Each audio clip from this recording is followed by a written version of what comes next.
stretch of the staircase, so we're nearing the end of the 125 stairs. We're descending 23 metres, or 75 feet as it would have been back then, following in the wartime footsteps of the soldiers charged with defending our coastline.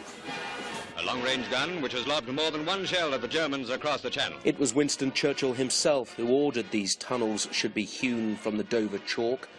They provided shelter for the troops that manned the artillery guns above, men who slept just 21 miles away from the enemy in occupied France. This is the original MOD plan of the underground accommodation for Fan Bay Deep Shelter. There's lots of bunk beds throughout, but it's also got an emergency hospital and emergency store as well.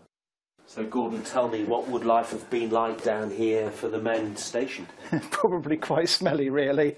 The accommodation was for 4 officers, 185 other ranks. So even though they had the forced air coming down here, it would have been quite interesting. Also in those days, they would have been allowed to smoke quite happily. Right. Yeah, probably was a bit smelly. Yeah. For the past 2 years, volunteers have removed, by hand, 30 tonnes of rubble that was used to block the tunnel entrance in the 1970s.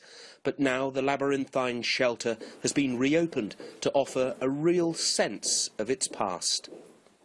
And carved into the soft chalk walls of these tunnels in the White Cliffs of Dover, there are around 8,000 items of graffiti. And I bet you've never seen anything like this before. Look at this chap.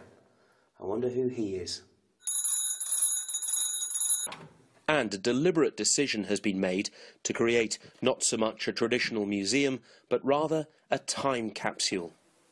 One of the special things about the tunnels is the atmosphere down here, and that you've had this very gentle decay over the years.